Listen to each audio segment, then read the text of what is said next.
Can a machine built 2,000 years ago still embarrass the engineers of the modern world? At first, it looks like a lifeless lump of metal, until you notice the teeth of a gear.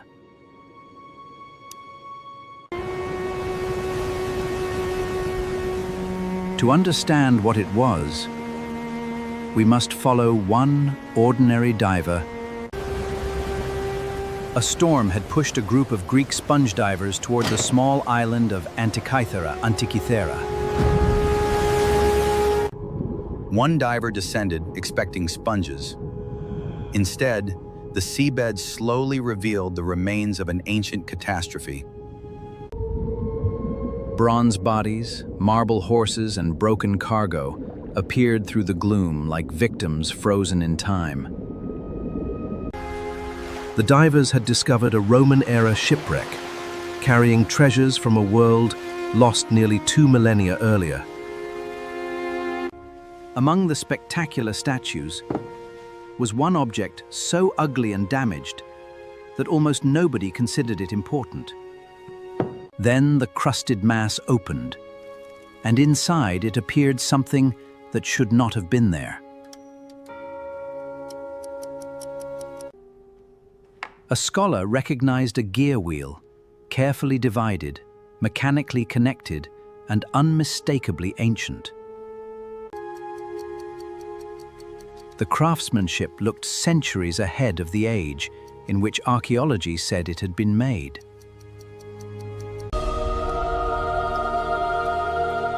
So how did this ancient gear system actually work? And what was its creator trying to calculate? To answer that question, imagine traveling backward to a workshop more than 2,000 years ago.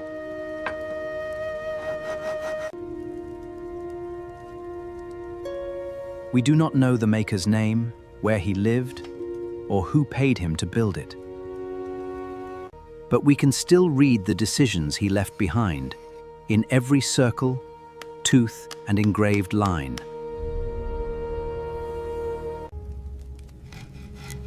Each gear tooth had to be marked, cut, and corrected by hand before the wheel could turn.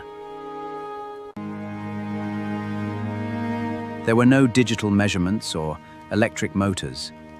Even the smallest mistake could not be hidden. Yet the machine began not in the workshop, but with generations of people watching the sky. They had learned that the heavens appeared complicated, but many of their movements repeated in measurable cycles. The maker's challenge was extraordinary. Turn invisible astronomical cycles into physical movements of bronze. The finished device was small enough to fit inside a wooden case, roughly the size of a large book. A person did not program it with code. He simply selected a date by turning a handle.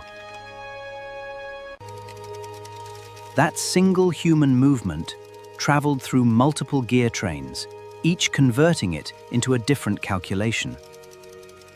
The machine answered through pointers, scales, and symbols. Not words, screens, or glowing numbers. It was neither a simple clock nor a decorative toy. It was a physical model of time. In effect, this unknown craftsman was attempting to place the known cosmos inside a box. The foundation of the entire machine was one beautifully simple idea. Gears can transform speed.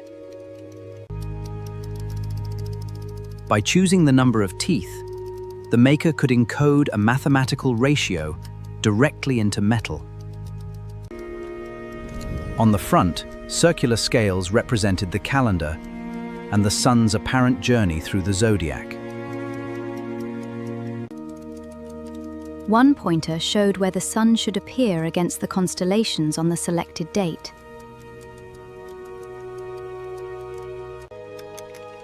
A rotating two-sided sphere could even display whether the moon should appear dark, crescent, half, or full. But the real moon does not cross the sky at one perfectly constant speed. To imitate that irregularity, the maker used an ingenious offset pin moving inside a rotating slot. As the pin shifted position, it made the moon pointer alternately hurry forward and fall behind. The rear of the machine contained an entirely different world of long-term calendars and predictions.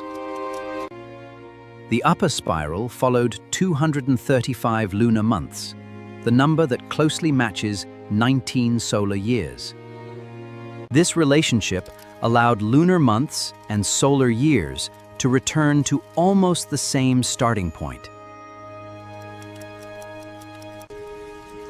The mechanism could therefore organize a calendar without allowing the moon and the seasons to drift hopelessly apart.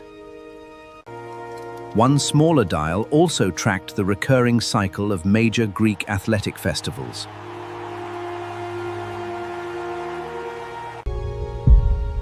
In this ancient gear system, the lower spiral dealt with something far more dramatic.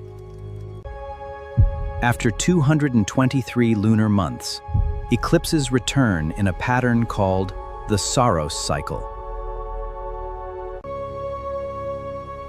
Symbols inside particular cells warned the user which months could contain a solar or lunar eclipse. For people without modern astronomy, correctly anticipating such an event must have seemed almost impossible.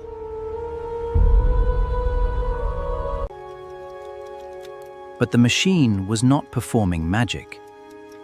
It was remembering a pattern through mathematics.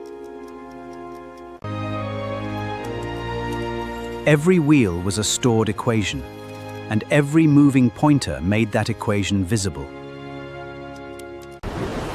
Then, before the machine could reach its destination, the ship carrying it encountered disaster.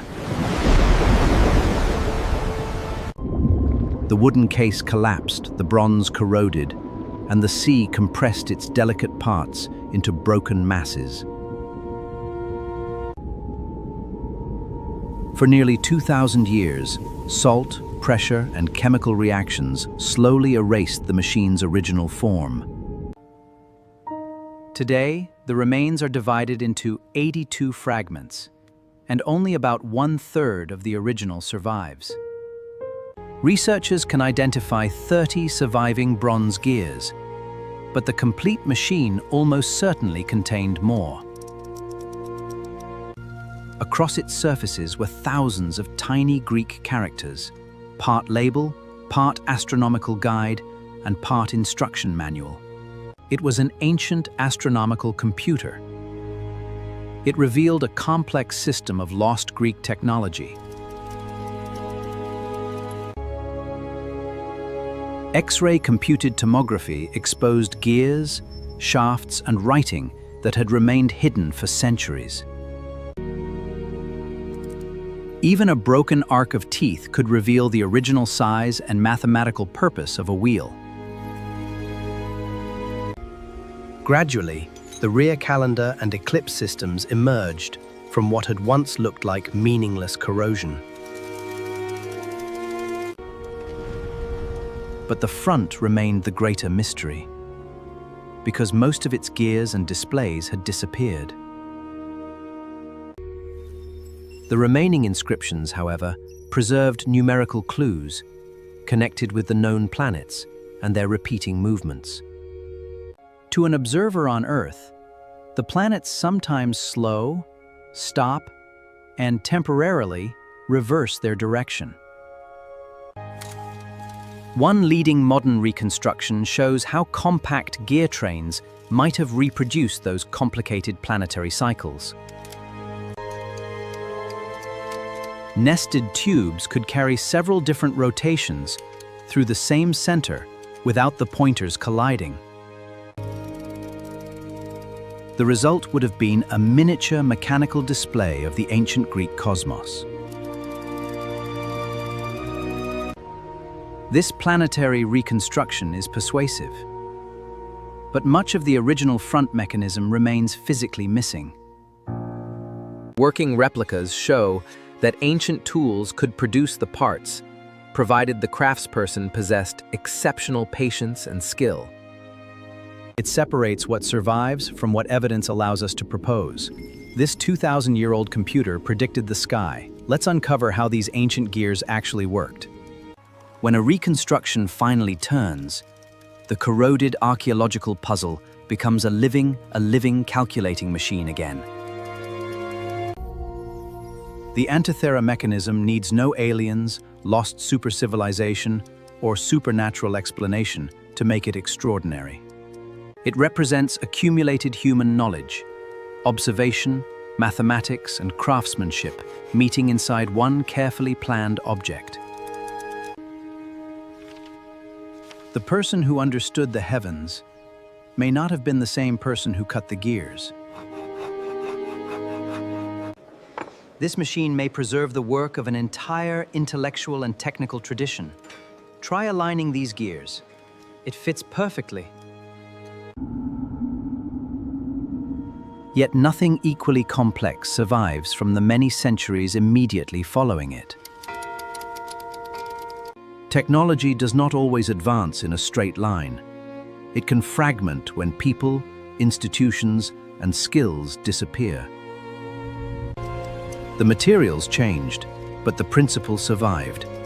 Represent information physically, process it, and produce a useful result. In modern language, it accepted an input, performed programmed operations, and displayed multiple outputs. I wonder whether its maker understood that people thousands of years later would still be studying his hands. And I wonder what that diver would have thought if he knew what he had carried back to the surface. Today, the machine no longer predicts our sky. Instead, it changes how we see our past.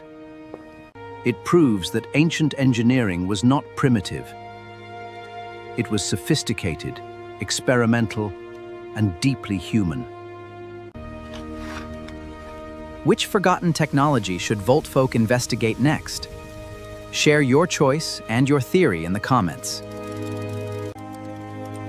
Subscribe to Voltfolk, where we uncover the invisible technology that has always shaped human life.